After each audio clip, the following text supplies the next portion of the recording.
这回啊，真的要龙颜大怒了。是啊，一个细皮嫩肉的皇上哪见过这些呀？你没听小魏说吗？那皇上死活不走了。看来呀，皇上是要亮身份动手了。哎呀，我还真不想他现在就动手，这才刚走了一半的路，周边4省36道那些事儿他还没有看全呢。可是，皇上毕竟年轻气盛的，这又杀人又放火的，恐怕是不容易忍下去了。哎，真要是动手啊，那也得我先动啊。出宫来的差事是我领的哦，人都让他抓去了，我怎么交差啊？哼，罪不济，也得把他的嘴给堵上吧。可是咱们抓谁呀？哼，找大的抓。哎，对了，谭忠诚他们可能还没走远。拿我的名次，把他们追回来。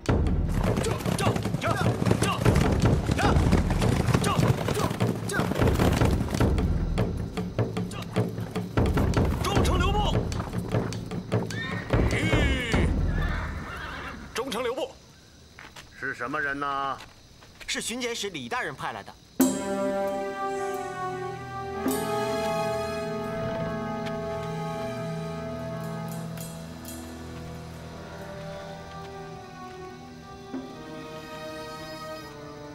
大人，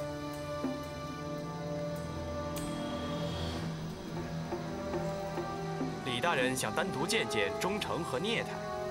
听说陈宝坤举家自焚，李大人想过问一下。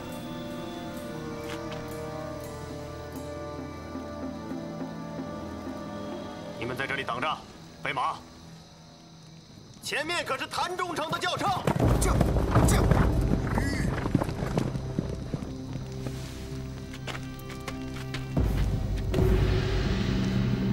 这可是谭忠诚和刚聂台的轿车。是的。你们大人呢？被李大人请去了。谢了。二位请坐吧。请。劳驾二位在此稍等片刻，我们大人马上就来。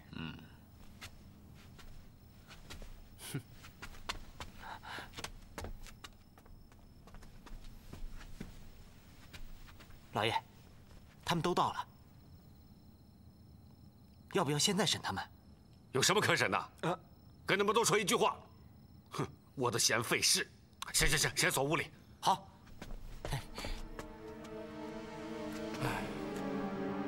怎么回事？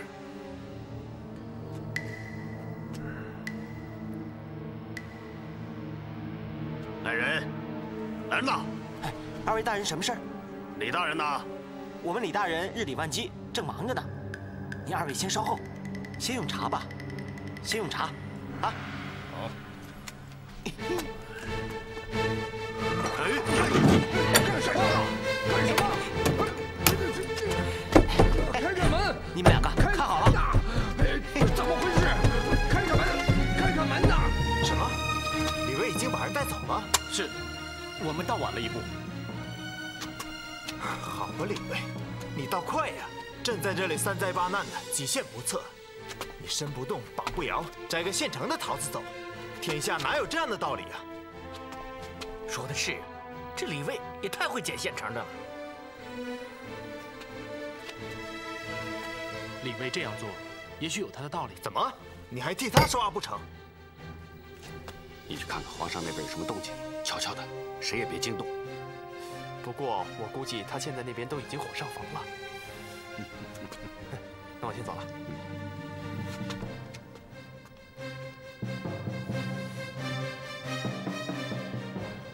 推诿于前，轻描淡写于后。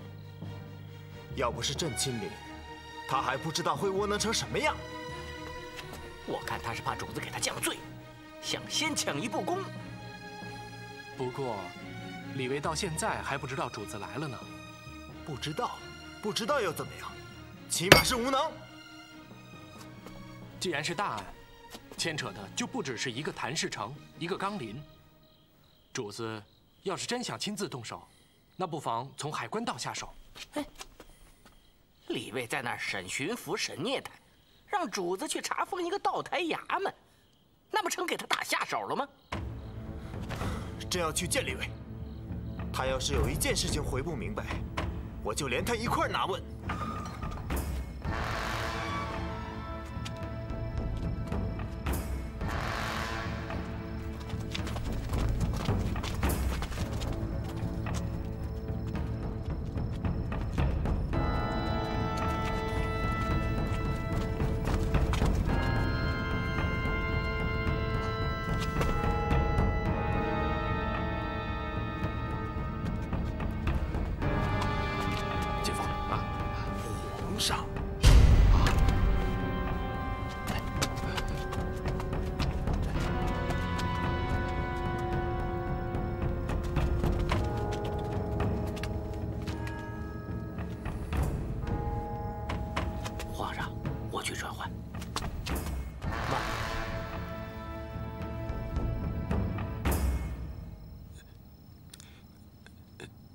回去。哎，皇上！哎，怎么回事？不错，挺有长进了。爹，哎，你趴着门缝那儿看什么呀？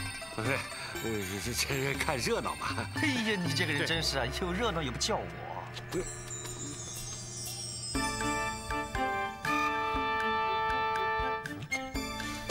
爹，你这个人真好啊，又知足又不贪心，外面连人影都没有一个，你看那么高兴。哎，小伟，啊，我是想说啊，这回啊，你还干了件正经事。那是出生入死啊！哎，跟你在一块那个老兄也开了眼界了吧？我尽量开导他了呗。啊，哎，你跟他说了些什么？哎呀，我跟他说啊，何止是一省官员，那是周边4省36道。你跟他说了4省36道？嗯，那我不应该告诉他吗？该，太应该了。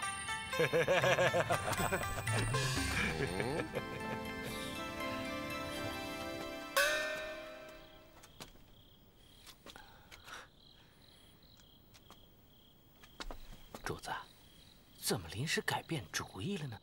朕此番离京，干什么来了？是为了逞一时之快，还是为了和李卫这个奴才争功？哼，太小气了吧！主子说的对，此行是察吏治、官民风的，要着眼于大格局才是。朕看到了闻所未闻、触目惊心的事，可这就完了吗？如果真的只是一个谭氏城，一个纲林，李卫要抓就让他抓，也没什么。可是，朕真正担心的不止于此。我明白，主子担心的是整个江南的吏治。李卫的儿子跟我说，海关道的一声招呼，那些商人手里的走私货，全都变成了户部调拨。这是怎么回事？咱们知道吗？那可要打通周边4省36道啊！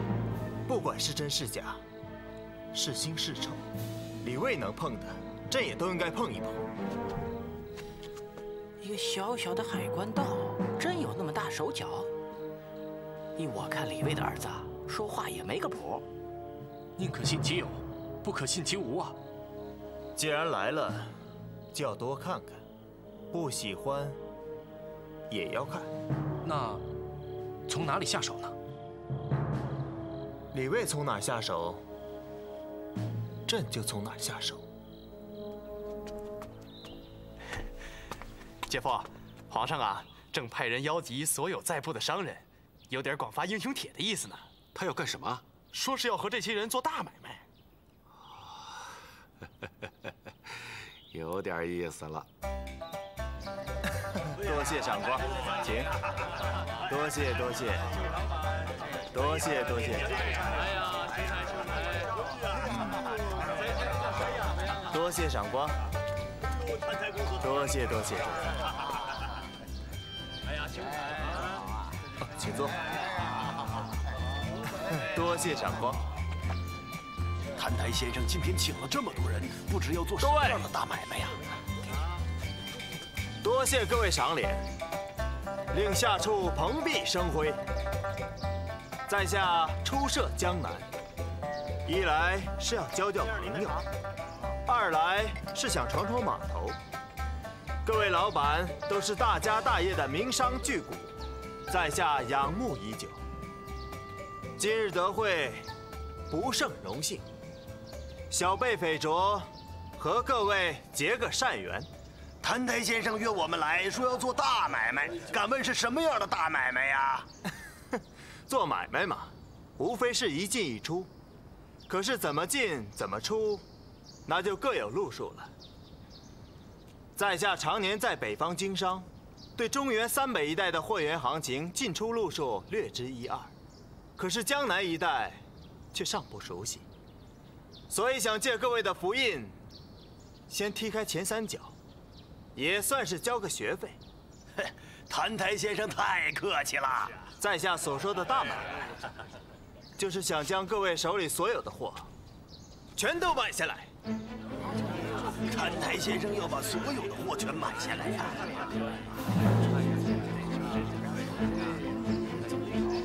谭台先生好大的口气，要是全买下来，你知道那是多少吗？能有多少？只要江宁城里能放得下就行。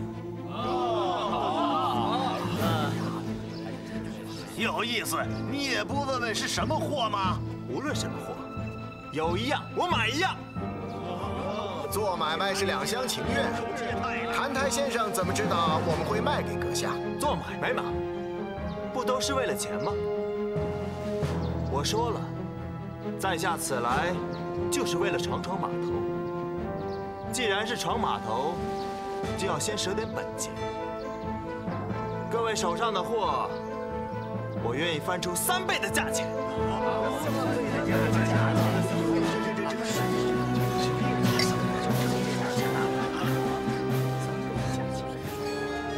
谭台先生，您知道那是多少钱吗？那是多少钱呢？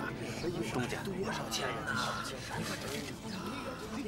这是13省通兑的龙头票子，我和你们谈成一笔，付一笔。你们提到了银子，我再拿货，怎么样？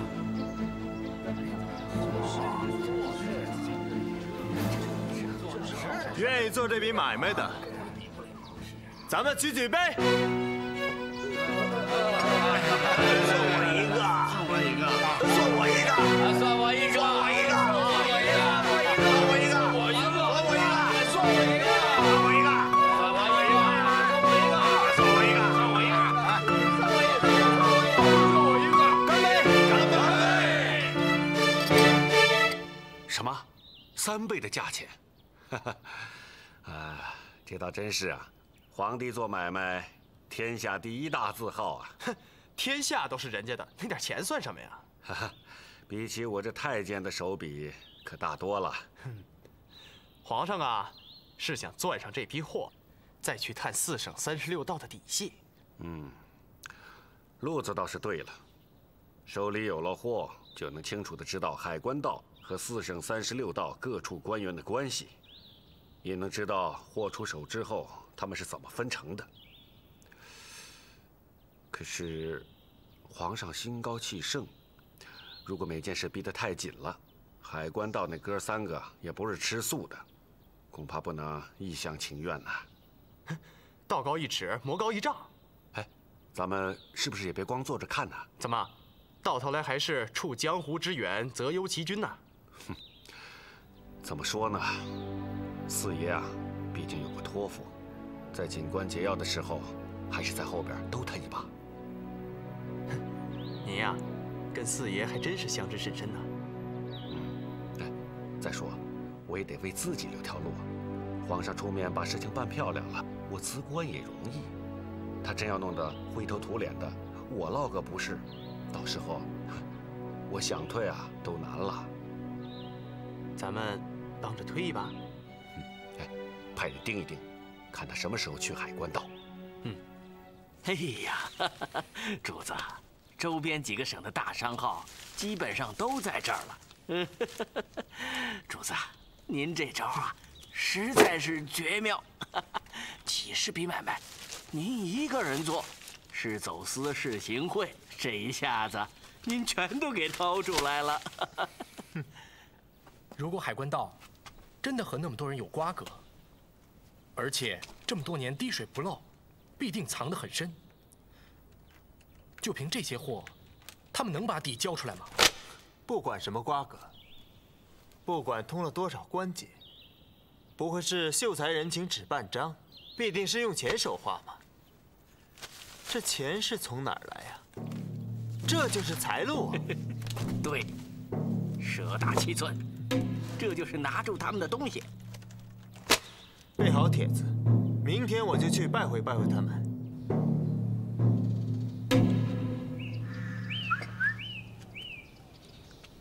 消息属实吗？不会错，那家伙出手大方，每笔货都翻出了3倍的价钱，真是匪夷所思啊！你说他有多少钱呢？这个姓谭台的什么来路？以前有人见过吗？没听说过。哎，我听说呀，北边有一些大财主照样富得流油。我就见过一个呀，从关外进京几千里路，号称一路上不用住别人家的店呢。可是这些事情一件又一件，是不是挨得太近了？也许是凑巧呢。这我怎么觉得有点多事之秋的味道？回老爷，九公派人来说，请老爷过去一下。看来是该去见见九公了。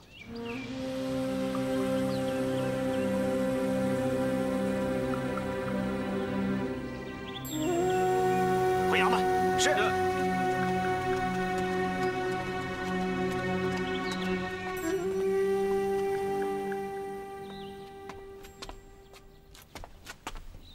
皇上，动身去海关道了。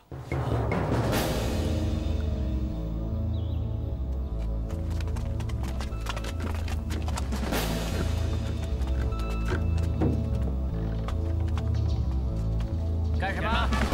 回想，我们东家要拜会道台大人。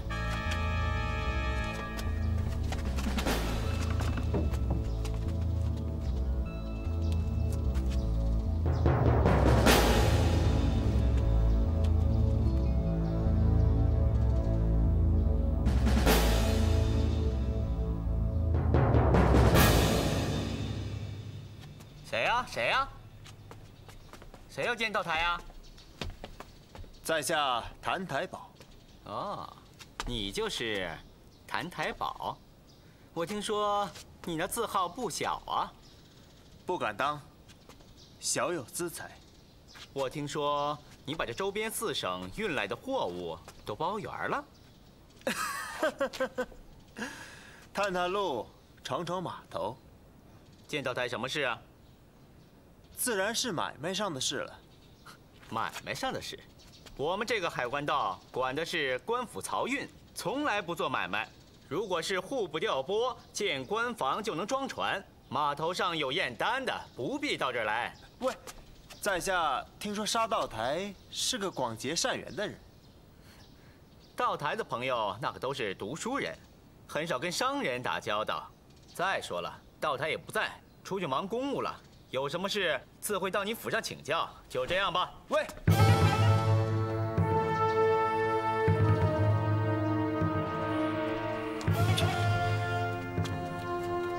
主子，是不是给他看看这个混账东西？哎，主子，哎呀，快捡起来啊！哎，起轿，起轿，快！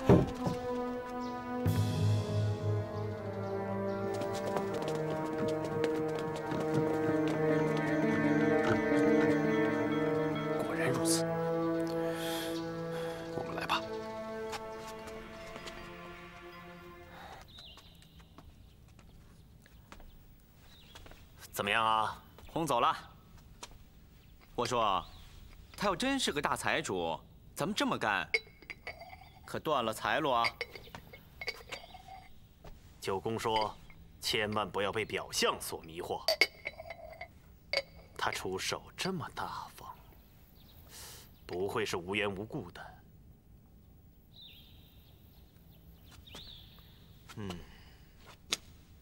这我也琢磨了半天。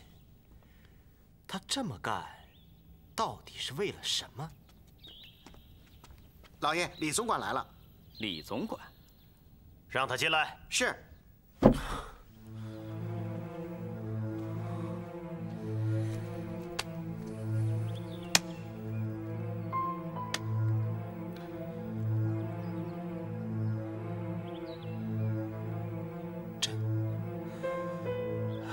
就真的这么无能吗？一个小小的海关道。主子，这不是主子无能，这是他。这是什么？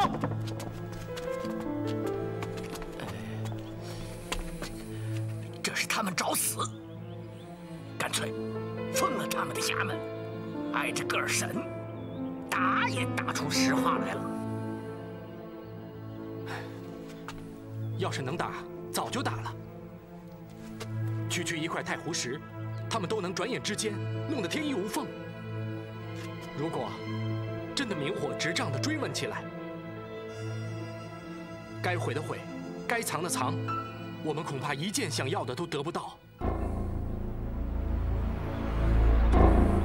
主子。那我们再接着想办法。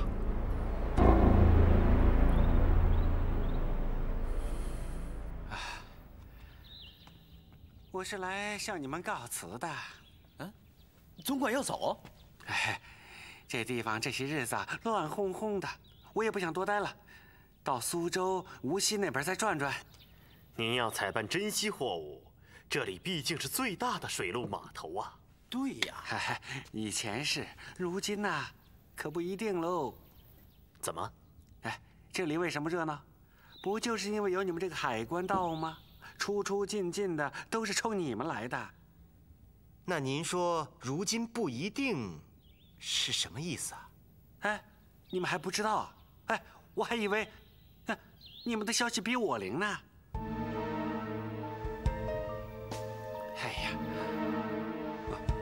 我也是刚刚接到经理的来信，说这运河是越来越不好走了，不是这儿塞了就是那儿浅了，走海上的可是越来越多了。这不是什么新鲜事儿吧？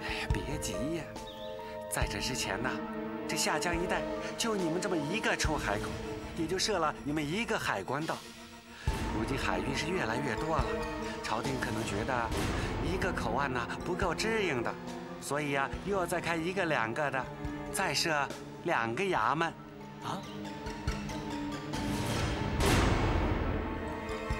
这消息可靠吗？内务府传过来的信还能有假呀？我听说这城里头已经有商人跑来敛货了，出手还挺大方。那是干什么？那是给新口岸做准备呀。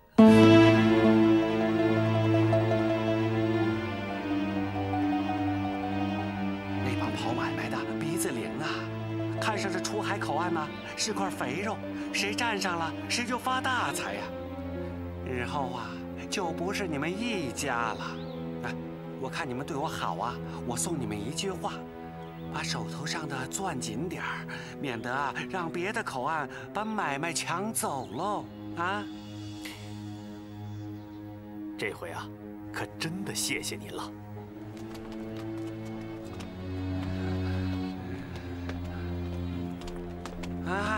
回去吧，回去吧。是。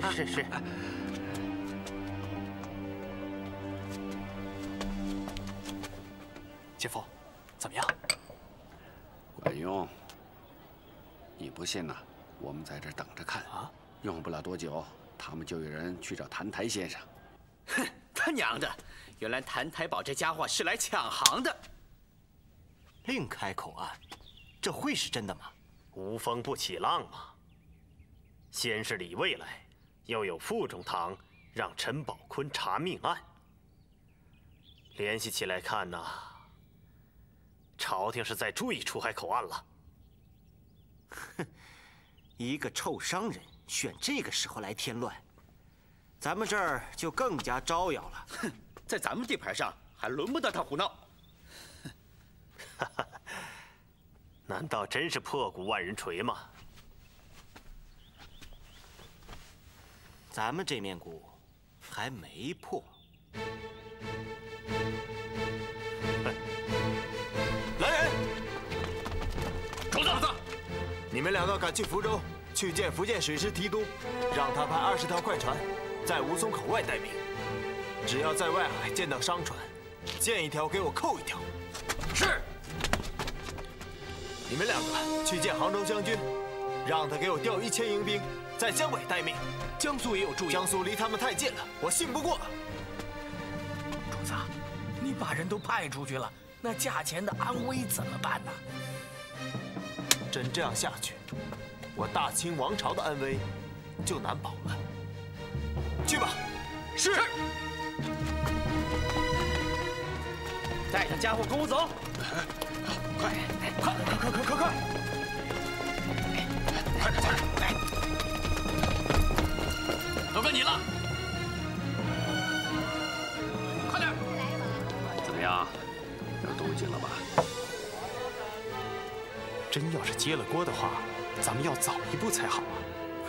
那当然。不过，最好先看看皇上的举动，分寸最重要。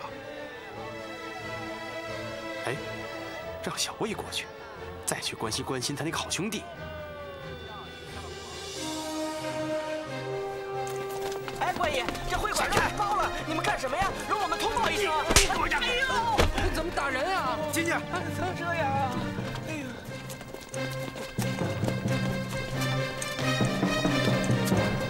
你们往这边，你们往这边。是。快点，快点，快点！哎，有喘气的出来一个。主子，看样子来者不善呢。皇上，我看还是不见吧。送上门来的，还有不见的。来了这么多人，别有什么差池啊！怕什么？你们两个回避，我去见识见识。主子，你们几个去把大门给我围上，谁也不许进来，听见没有？是。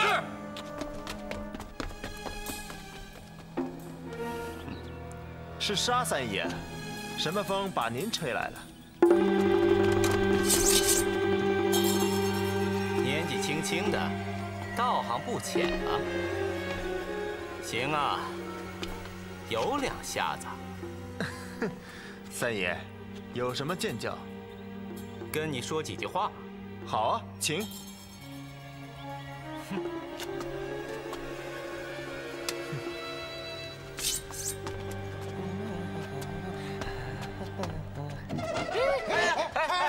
站住！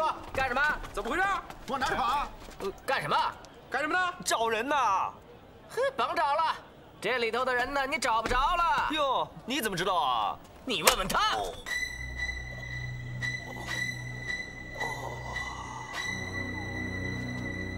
走开！对不起，对不起。滚！对不起，对不起。对不起，滚！对不起，对不起，对不起。小样儿！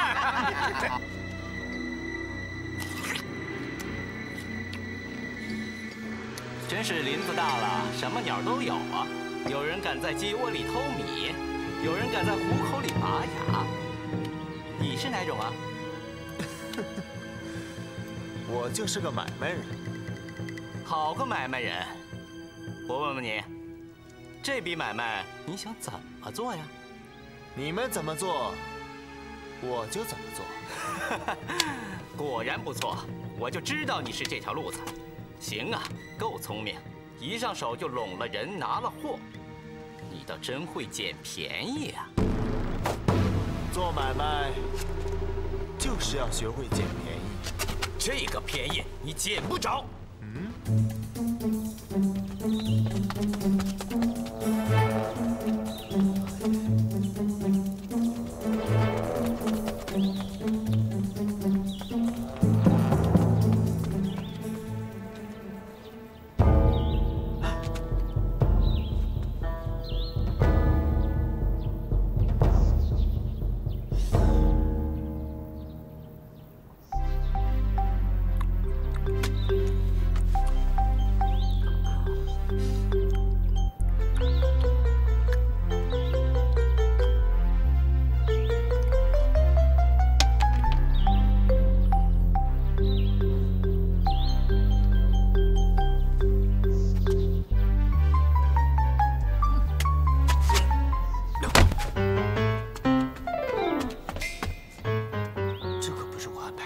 哎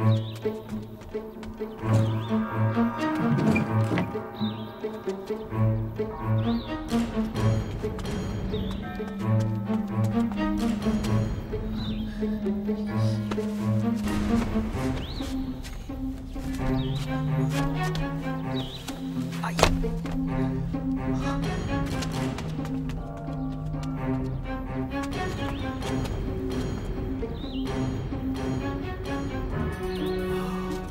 这么多人呀！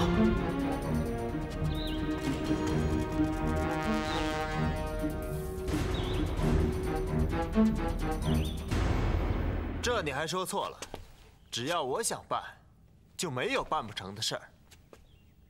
是你说错了，我想让你办不成，你还就办不成。果然长见识。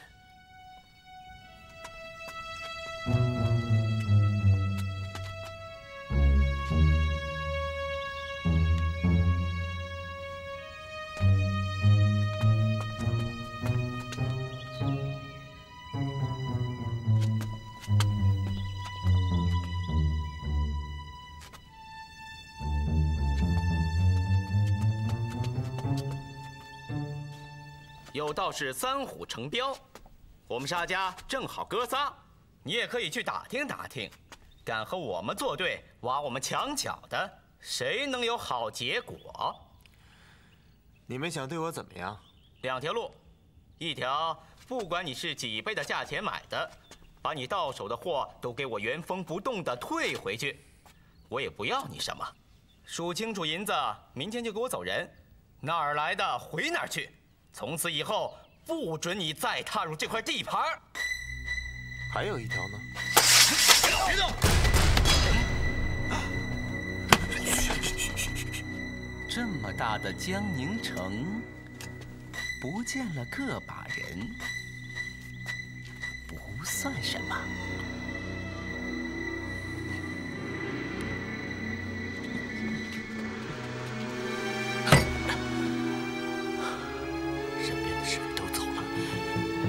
手里拿着家伙，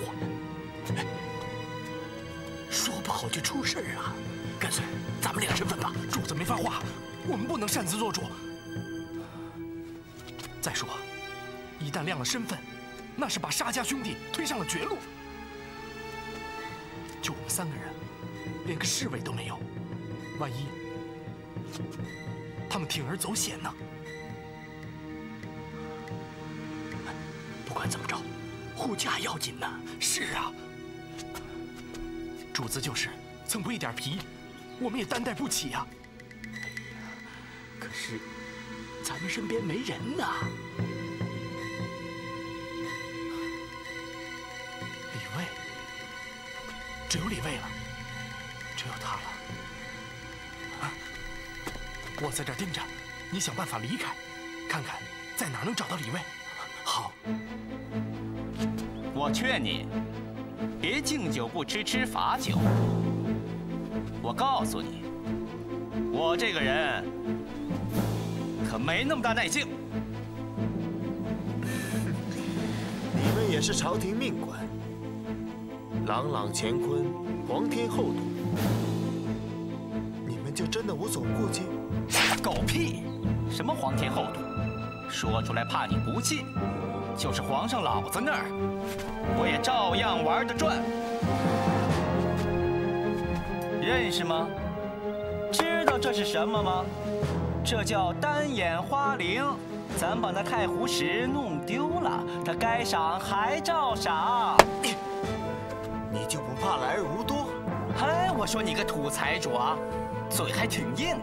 看来给你个台阶，你是不想下，对吧？那就别怪我不客气。来人呐！来，把他给我绑结实了！住手啊！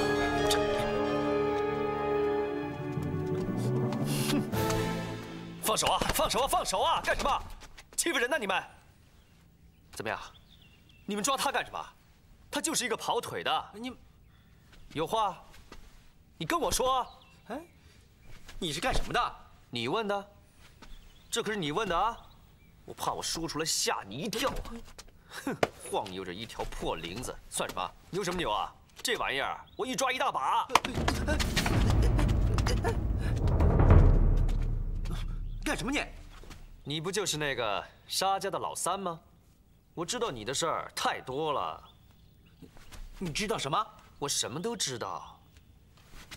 喝酒沉船，在监狱里花天酒地，给人家压麻袋，还有啊，李总管赏你林子的时候，你说了些什么，我都知道。你还嫌闹得不够啊？要不是因为那个，你还能活到今天吗？你好好想想吧，你回去。哎，你到底是谁呀？我呀，是离上面很近的人，要不我怎么能知道那么多呢？他们把我们的买卖都弄走了，也是你的主意？这还用说吗？这为什么呀？为什么？为什么呢？糊涂啊！那是为了暗中保护你们。你们现在是树大招风，祸到临头了。谁保护我们？我呀。怎么保护？你不都看见了吗？我还是没太明白。这怎么说呢？那些银子呢，还是没有白花。有人写了信，让我帮着想办法。哦，是九公的意思。这你还用问我吗？九公并不是把什么都告诉我们。那当然啦。你们把这些货都买走，那……这我不是说过了吗？为了保护你们嘛。哦，明白了，明白了，是为了转移朝廷的注意。哎，有长进。九公就这意思。哎呀，九公想得真是远呐！得罪，告辞了两位。来，走。是。等一下。什么事？你们真的很听九公的话吗？哎呦，那当然，没有九公就没有我们今天。我们每走一步都是九公他老人家教的，他说什么我们就听什么。我看不一定。哎，这您放心，我们这个海关道啊，说白了就是九公的，我们对他视之如父啊。那你们为什么总给九公惹麻烦呢？九公近来身体不好，已经很久没有离开过残荷斋了。那九公还能掌握局势吗？哎，清楚着呢。从本省上下到周边4省36道，方方面面照样是一声招呼，要人要账，全在我们九公的手心里啊。还有，就像您二位这样的我们不认识的高手来帮忙啊。上次120几个人对你的联名保奏，想必也是九公的手笔吧？那当然。这你也知道？跟着我们东家，什么不知道？是啊，朝廷那边的事呢，我有时候也会跟他说说。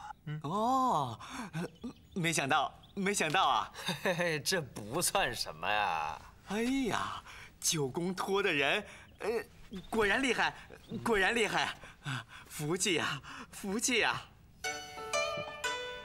今天多亏了你了，我这也是急中生智。真是青出于蓝呐！什么？哦，没什么，我记下你一份人情。为朋友，这算什么？不过我劝你，这地方如今已经成了是非之地，不宜久留。今天是我赶上救你，要是我不在，怎么办？救得了这次，救不了下次。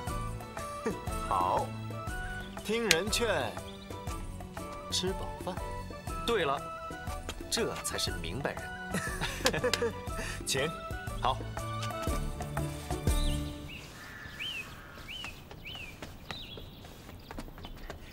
回老爷，九公派人送来个条子。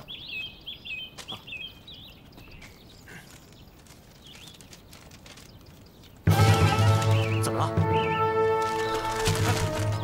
到底怎么了？九公派人到内务府打听了，根本就没有什么太监出京参办。那李总管呢？假的！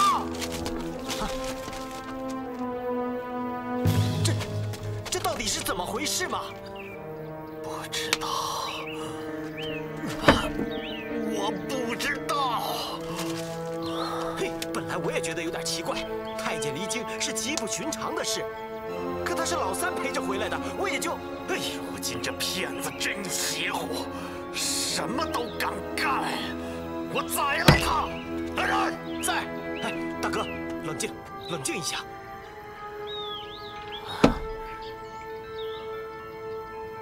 2个东珠，1个翡翠盏，1处园子，咱们居然让个骗子给耍了，太邪门了！大哥，你看，这里面会不会有什么别的名堂？会不会是什么人设下的圈套？什么圈套？能是什么圈套？大哥，要不咱先把他抓回来再说。来人，在！你们去给我见一个绑一个！跟我来，快点！哎，是。快点，快点，快点，快跟上！快点，快点！开门，开门！一个假太监，你这么客气干什么？来人，把门给我踹开！快点！走。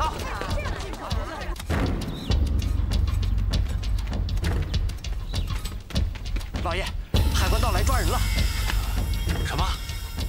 看样子，他们来者不善呐。招呼人来防备一下。这，快点！这边，快快！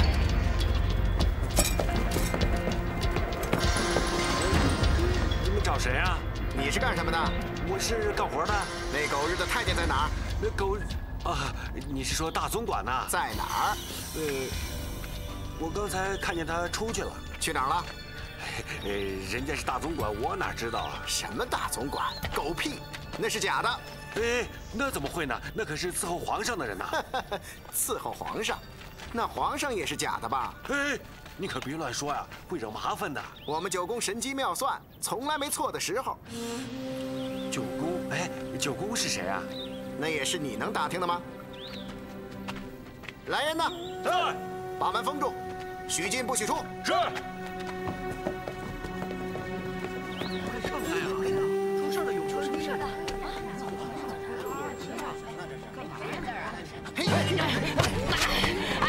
哎呦，你们干什么呀？你谁啊？吓你们狗眼了！你知道我谁啊？你谁？我是大内总管。哦，抓住了，抓住了！走。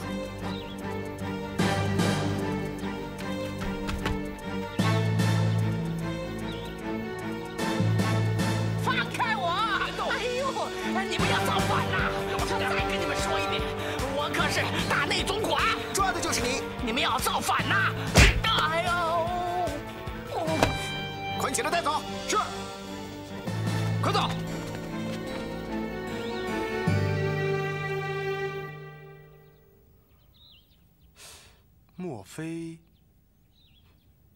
莫非皇上要下手了？他们刚才提到了一个人，是我们从来没有见过的。谁？少爷回来了！哎，老爷，少爷回来了。爹，你知道吧？我刚刚探听到一个秘密，他们那个海关道背后有一个高人，叫九宫。哎，您怎么知道啊？您可真神了！